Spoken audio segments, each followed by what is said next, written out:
Hello everybody, in this video I've decided to talk about this comment, to reply to it, and the reason why I chose this comment is because a lot of people have been asking me about my language learning journey, fluency, pronunciation, and how to improve other active skills of the language. So in this video I will clarify many steps of my language learning journey. Of course I can't talk about the entire story and the entire journey because it's going to be very long, but I'm going to give you the shortcuts. So don't forget to give me your opinions in the comments and watch this video till the end.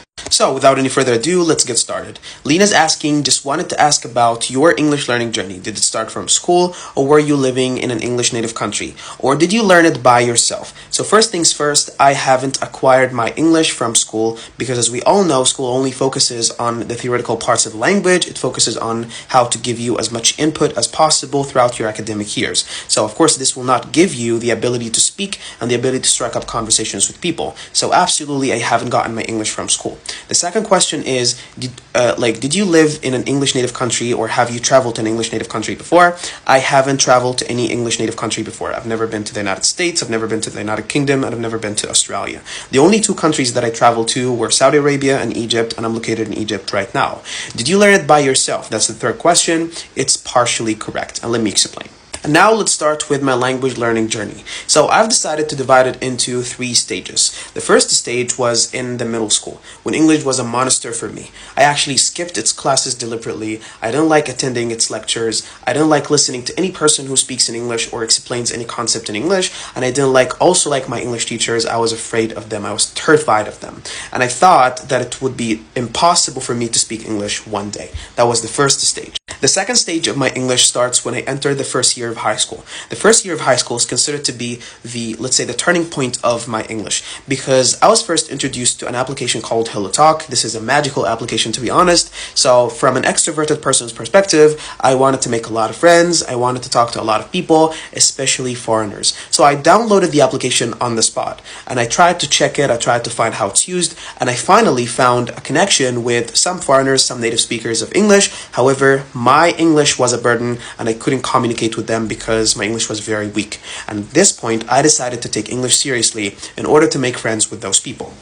So here comes the interesting part. I was motivated to the maximum to learn English back then, at this point, because I wanted to communicate with native speakers, I wanted to make friends with people around the world, and I wanted to talk to many foreigners, as many as possible. However, as a lazy teenager, I didn't like attending classes, I didn't like studying grammar, I didn't like reading books, and I was very bored. I got really bored, quickly. So I tried to find other solutions, and what I did was very interesting. I focused more on the productive part, on the productive side of the language. So what I did, I got a word from here and there. I listened to a couple of videos from a native speaker, and I also watched a couple of movies, and I learned a grammar rule, or etc. And I tried to make my own sentences and form my own language. So what I did, once I learned something new, I went to HelloTalk. I hopped on HelloTalk immediately, and I tried to include these words or these new things that I learned in order to practice them with as many people as possible, and that helped me very well. And let me further explain what I did back then. So basically, I relied on something called the compound interest. And back then, I didn't know what that term meant, but I subconsciously used it.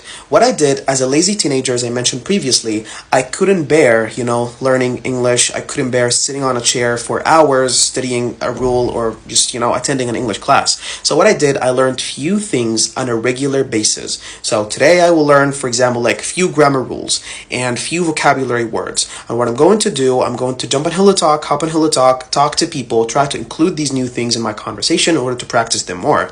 And in the long term, I found my English improved very quickly without even noticing, without even realizing. And I got surprised because my English improved because of the compound interest. Few things, few rules, few words, in the long term, they will grow more. And here comes 2 important words. The first one is consistency, and the second one is practice. And let's start with the first one.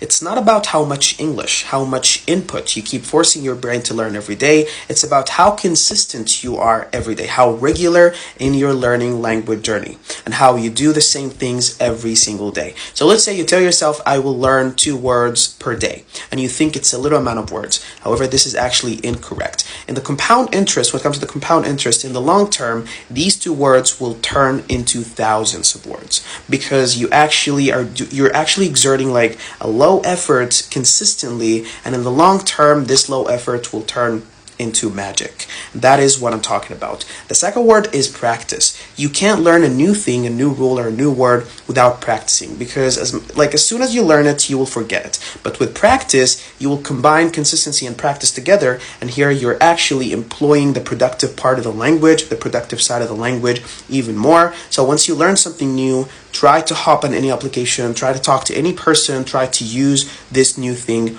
on the spot, and you will find how much interesting and how much productive that is in the future.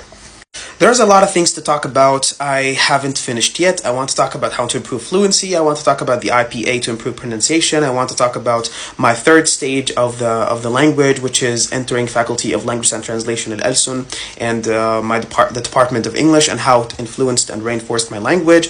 But like, the video right now is 6 minutes long, so I can't actually keep talking. I will make part 2 of it, and I'll post it, in the future. So follow me for part 2 and give me your opinions in the comments. And if you have any question like Lena, please don't hesitate to ask it. And I hope you enjoyed this video. I hope you learned something new. And in the next videos, I'll clarify what I said in Arabic, and even like to make it easier to understand. But I decided to make this video in English to make it more interesting.